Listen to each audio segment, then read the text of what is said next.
সমবেত আপনার কাছে যেতে চাই যে আপনার একটা প্ল্যান আছে এবং সেই প্ল্যানে আমরা দেখি বর্তমান রাজনৈতিক চর্চাগুলো, রাজনৈতিক দলগুলোর চর্চাগুলো, বিশেষ করে স্থানীয় পর্যায়ে যে কোনো ধরনের সেবা তারা গেলে যতটা দ্রুত পাওয়া যায়, অন্য একজন নাগরিক যাদেরকে আমরা সাধারণ বলি, মূলত তারা অসাধারণ, সেই অসাধারণ নাগরিকরা গেলে তারা একটু কম সময়ে, বেশি সময়ে সেই সেবাটা পায়, যেখানে রাজনৈতিক দলের নেতাকর্মীরা গেলে খুব তাড়াতাড়ি সেবাটা পায়। ঠিক কেন, মানে চর্চাটা কি এভাবেই হয় রাজনৈতিক দলে, যে তুমি তোমার প্রভাব প্রতিপত্তি খাটাতে হবে বা খাটাতে না পারলে তুমি রাজনীতিবিদ না? আপনি তো শুরুই করছেন অ্যাটাক দিয়ে। ধন্যবাদ। ধন্যবাদ।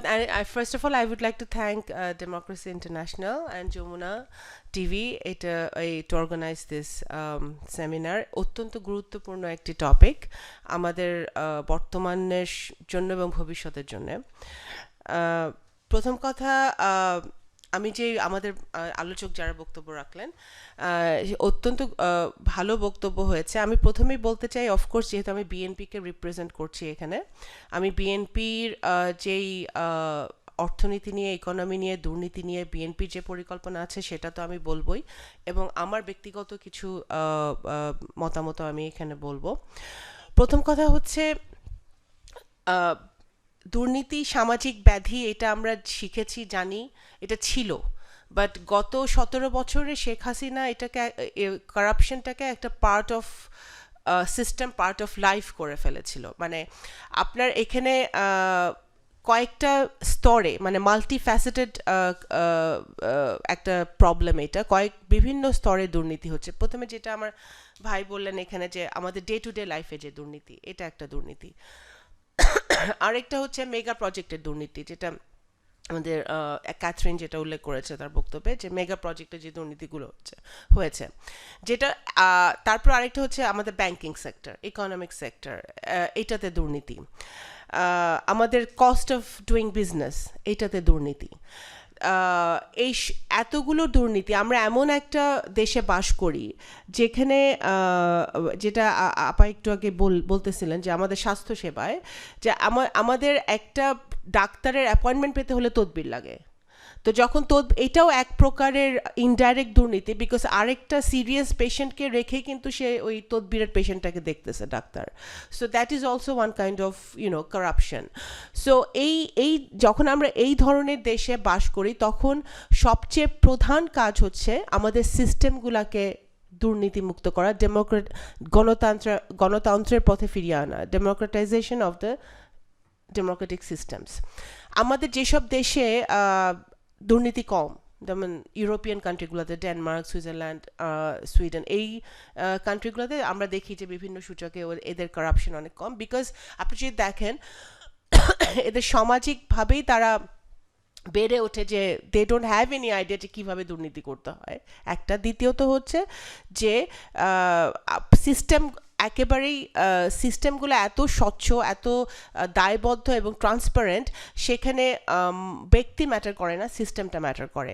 বিএনপির পরিকল্পনা আমাদের 31 দফায় যেটা আছে, এবং যেটা প্রিটি সুন আপনারা ইশতেহারে দেখতে পারবেন, যেটা হচ্ছে যে আমাদের কিছু ডেফিনেট পরিকল্পনা আছে, যেটা হচ্ছে যে আমাদের মেগা প্রজেক্ট, যদি বিএনপি জনগণের ভোটে সরকার গঠন করতে পারে, অথবা বিএনপি সরকার গঠন নাও করে, আমাদের দুই ব্যাপারে আমাদের যেটা পরিকল্পনা, সেটা হচ্ছে যে মেগা প্রজেক্টগুলো আমাদের এমফাসাইজ না করে, কারণ আমরা এটা প্রমাণিত যে মেগা প্রজেক্ট দিয়ে দুর্নীতি কমে না, মেগা প্রজেক্ট দিয়ে মানুষের হিউম্যান রাইটস এনশিওর হয় না, মেগা প্রজেক্ট দিয়ে মানুষের জীবনমান উন্নয়ন হয় না। Of course we need roads and highways and everything, the infrastructure is needed, but at the same time মানুষের প্রতিদিনের জীবনমান উন্নয়নের জন্য আমাদের ডিফারেন্ট একটা প্ল্যান লাগবে। সেই প্ল্যানটা হচ্ছে যে মেগা প্রজেক্টে আমাদের কনসেন্ট্রেট না করে আমরা কনসেন্ট্রেট করব মানুষের প্রতিদিনের জীবন মান কিভাবে উন্নয়ন করা যায়। যেমন ধরেন, উনি বললেন পাসপোর্ট অফিস, উনি আমাদের ইভেন চিটাগং পোর্ট, আমাদের বিভিন্ন ধরনের যে সেবা আমরা নেই, এই প্রত্যেকটা সংস্থাগুলোকে দুর্নীতিমুক্ত করতে হলে আমাদের সংস্থাগুলা, আমাদের টেকনোলজির আওতায় আনতে হবে, সে টেকনোলজি শুধু অর্নামেন্টাল টেকনোলজি না, ইট হ্যাজ টু মানে প্রত্যেকের হাতে হাতে এই টেকনোলজিটা যেতে হবে, থাকতে হবে, সেটা আমাদের একটা বিরাট প্ল্যান। আরেকটা হচ্ছে সরকারি সংস্থাগুলা, সচিবালয়গুলা, যেখানে দুর্নীতির একটা আঁকড়া, প্রত্যেকটা সচিবালয় দুর্নীতির একটা আঁকড়া, সেই সচিবালয়গুলোকে যদি দুর্নীতি কমাতে হয়, দুর্নীতি মুক্ত তো ওভারনাইট করা যাবে না, এটা তো আমরা বোকার স্বর্গে বাস করি, আমরা ভেবে থেকে দুর্নীতি মুক্ত করে ফেলবো, বাট দুর্নীতি কমাতে হলে গ্র্যাজুয়ালি যদি আমরা কমাতে চাই, তাহলে সচিবালয়গুলোকে ডিজিটাইজেশনের মধ্যে আওতায় আনতে হবে। সচিবালয় যত বেশি পেপার ওয়ার্ক আপনি কমাবেন, যত বেশি হিউম্যান ইন্টারভেনশন আপনি কমাইতে পারবেন, যত বেশি মেশিন চালিত কাজ হবে, তত বেশি আপনার দুর্নীতি কমবে। সেই জায়গাটায় আমরা কাজ শুরু করেছি, ইন্টারনালি কাজ চলছে। আমরা যদি সরকার গঠন করি জনগণের ভোটে, আমরা সেইভাবে কাজ করতে চাই। আরেকটা হচ্ছে বিদেশি ইনভেস্টররা আমাদেরকে প্রতিদিন বলছে যে তারা যখন আসে, গত 17 বছর cost of doing business is so high. একটা দেশে এসে, নতুন একটা দেশে এসে ওরা জয়েন্ট ভেঞ্চার করুক বা সরকারের সাথে ওরা কাজ করুক, প্রত্যেকটা ক্ষেত্রে ওরা কিন্তু কারাপশনের সম্মুখীন হয়, বাধার সম্মুখীন হয়, এবং অ্যাট সাম পয়েন্ট ওরা অতিষ্ঠ হয়ে ফেরত চলে যায়। তাদের লগ্নিটা তারা এখানে খাটায় না এবং তারা এখানে ইনভেস্টমেন্টটা করে না। সেই জায়গায় বিএনপি ইজ ভেরি সিরিয়াস যে আমাদের কস্ট অফ ডুইং বিজনেসটা কীভাবে কমানো যায়। ইকোনমিক রিফর্ম কমিশন আমরা করব, we are very serious about it. It's mainly targeting the banking sector. আমাদের ইকোনমিক রিফর্ম কমিশনটা গঠিত হবে ইকোনমিস্ট, দেশের বিভিন্ন এক্সপার্ট যারা ইকোনমি নিয়ে কাজ করে, পলিটিশিয়ান না, যারা ইকোনমি নিয়ে কাজ করে, অর্থনীতি নিয়ে কাজ করে, ব্যাংকার্স যারা জেনুইনলি ব্যাংকিংটা বোঝে, তাদেরকে নিয়ে এই কমিশনটা গঠিত হবে। এবং এই কমিশনের কাজ হবে মেইনলি ব্যাংকিং সেক্টরটাকে একটা রুল অফ লর মধ্যে নিয়ে আসা, ব্যাংকিং সেক্টরটাকে স্বচ্ছ করা। এই জায়গাটায় আমরা কাজ করব। এবং বিগত দিনে যেই মানি লন্ডারিং হয়েছে, 17 বছরে যে টাকা চুরি হয়েছে, এই মানুষের পিয়ন ড্রাইভার থেকে শুরু করে এমপি মন্ত্রীরা যারা চুরি করেছে বিভিন্ন জায়গায়, লন্ডন, মালয়েশিয়া, কানাডা, বিভিন্ন জায়গায় বাড়ি গাড়ি কিনেছে, এগুলোর একটা শ্বেতপত্র বিএনপি তৈরি করবে। আচ্ছা, আমি কি শেষ? একটা বিষয় একটু জানতে চাই যে দলের মধ্যে যদি দুর্নীতির অভিযোগটা আসে, সেই ক্ষেত্রে আপনারা কি ধরনের ব্যবস্থা নেবেন? আপনাদের বিভিন্ন পরিকল্পনার কথা বলছেন, কিন্তু দুর্নীতি প্রতিরোধে যদি ভাই, এর মধ্যে গত 1-1.5 বছরে তো আমরা দলের লোকজন বহিষ্কার করে সাফা করে দিছি। তারপরে আরেকটা আমি বলি, আপনি যে কথাটাতে শুরু করলেন না, দেখুন আমাদের আপনি যে ইঙ্গিত করেছেন যে জনাব তারেক রহমান সাহেব উনি ওনার এনআইডি কার্ড করেছেন, বা যেটাই আপনি হয়তো ইউ আর ইন্ডিকেটিং দ্যাট, উনি দেশে আসার অনেক আগেই এই কাজগুলো কিন্তু শুরু হয়েছে। So when he came to the country, ওনার দেশ সময় বেশি নাই, সো এই প্রসেসটা অনেক আগেই শুরু হয়েছে। তো এসে যাতে উনি ফিজিক্যালি এটা করতে পারে, সেই কাজগুলো উনি আগে থেকে করে আসছিলেন। তো আপনারা মানে ছবি দেখেই যদি একটা কিছু জাজ করেন, তো এটা ঠিক হবে না। আরেকটা হচ্ছে না, আপনি মনে হয় ওইটাই মিন করছিলেন। হ্যাঁ, যাই হোক।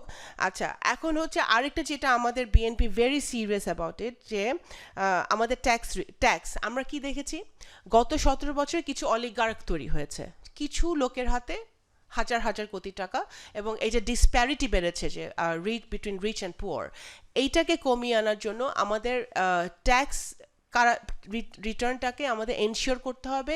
যারা দেখা যায় যে আমাদের হিস্টোরিক্যালি এবং ট্রেডিশনালি যারা দুর্নীতি করে তারাই ট্যাক্স দেয় না। এই এবং প্রত্যেকে যাদের একটা ব্র্যাকেটের মধ্যে যারা আছে, তাদের প্রত্যেকে কিন্তু ট্যাক্স পেইংটাকে এনশিওর করতে হবে। তো দুটো জিনিস এখানে এটা দুটো জিনিস হবে। একটা হচ্ছে যে এটা জনগণের টাকা জনগণের কাছে ফেরত আসবে, সরকারের যেটা ফান্ডে টাকাটা আরও মানে আসবে। আরেকটা হচ্ছে যে আমাদের যেটা পরিকল্পনা, দুর্নীতি করা যাবে না। আমরাও তো সই নিয়েছি, আমরা যে এখানে বসে আপনার সাথে কথা বলছি বা সেমিনার করছি, আমরাও কিন্তু দুর্নীতিটাকে সয়ে ফেলেছি। আমরাও এখান থেকে বেরিয়ে, এই রুম থেকে বেরিয়ে কিন্তু আমরা দেখি, কিন্তু আমরা কিছু বলি না। সো দুর্নীতিকে না বলা, এটাকে একটা সোশ্যাল ক্যাম্পেইনে নিয়ে যেতে হবে। যেমন আমরা আইসিডিডিআরবি বাচ্চাদের টিকার জন্য সোশ্যাল ক্যাম্পেইন করেছে না, ফ্যামিলি প্ল্যানিংয়ের জন্য বাংলাদেশের সোশ্যাল ক্যাম্পেইন হয়েছে না, এই ধরনের একটা সোশ্যাল ক্যাম্পেইনে নিয়ে যেতে হবে যে দুর্নীতিকে না বলতে হবে। এনিবডি হু যে ঘুষ চাচ্ছে তাকে দরকার হলে পাবলিকলি ইনসাল্ট করতে হবে এবং এটা একটা মানে কঠিন আইন বানাতে হবে যাতে কোনোভাবেই কোনো দুর্নীতি করতে না পারে। আমি ব্যক্তিগত একটা কথা বলি, এমপি মন্ত্রীদের ক্ষমতাও কমাইতে হবে ভাই। পলিটিক্যাল পার্টিগুলা যারা parliament has to be actually transparent, and পার্লামেন্টে যখন একটা শক্তিশালী বিরোধী দল এবং থাকবে এবং পার্লামেন্টে যারা সংসদ সদস্যরা থাকবে তারা যদি তাদের কনস্টিটুয়েন্সিকে ভালো মতো রিপ্রেজেন্ট করে, দুর্নীতিমুক্ত কনস্টিটুয়েন্সি করতে চায়, তাহলে parliament has to be a place where আমাদের অ্যান্টি কারাপশনের কথাগুলো জোর দিয়ে আমাদের আসবে। Okay. এবং এমপিদের মন্ত্রীদের ক্ষমতা কমাতে হবে কমাতে যাতে হবে। তাদের ড্রাইভাররা পিয়নরা দুর্নীতি করতে না পারে। ধন্যবাদ।